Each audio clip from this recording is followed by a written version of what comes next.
be kind to say your name? I'm Kat Donnelly, the CEO of AZENTIVE. And it is AZENTIVE, and your headquarters is in Palm Springs, California? Yes, we're a virtual company, but I do live in Palm Springs. And what is your mission of your organization? Our mission is to create healthy profits, healthy people, and healthy places. Essentially the triple bottom line. Okay, I want to say you are at the Silicon Valley Energy Summit. That's correct. And this is a summit looking for ways to help companies, individuals, governments, etc. Reduce greenhouse gas emissions.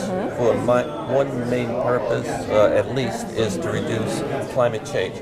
So you had some kind of company, and you have this message, no doubt, to reduce greenhouse gases, to help reduce the rate of climate change.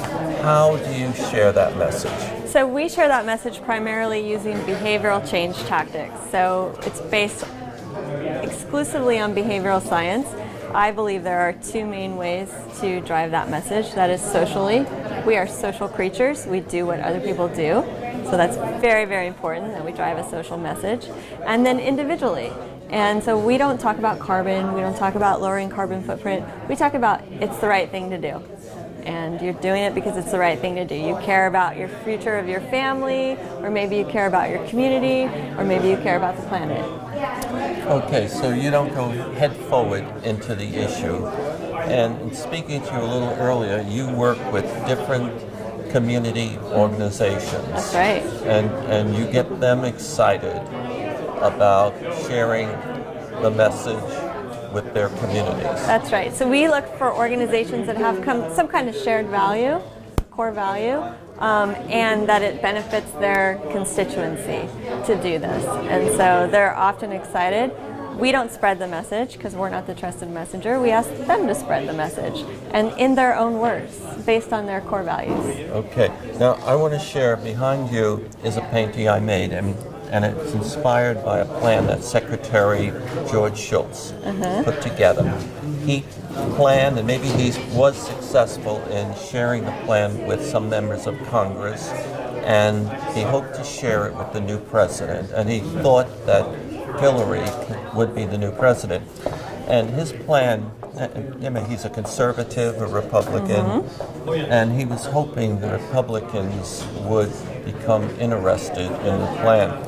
Now I want to ask you, the Republicans don't have a positive climate change plan, okay?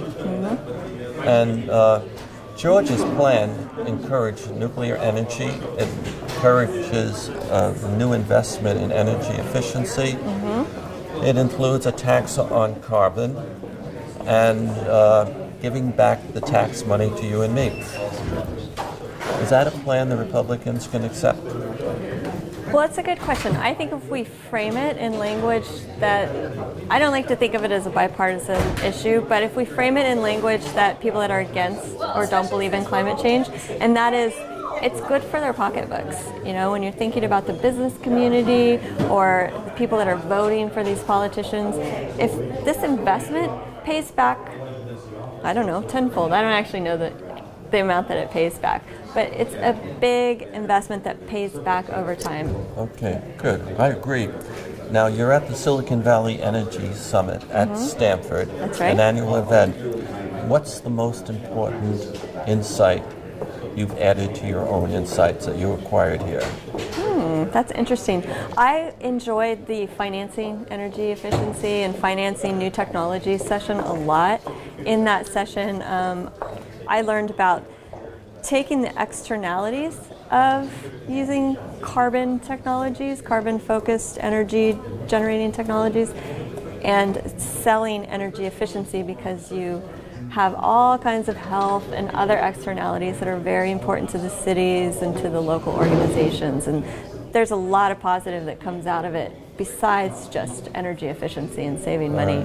Now, CAT. Yes. And that's short for Catherine?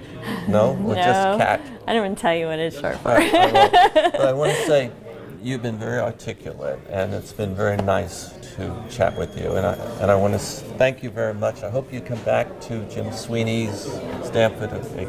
Yes, Jim Sweeney's someone I respect very much. And I do want to admire your artwork. That's why I stopped. It's just because I wanted to admire your artwork for a Great. moment. That's So very I kind. appreciate it.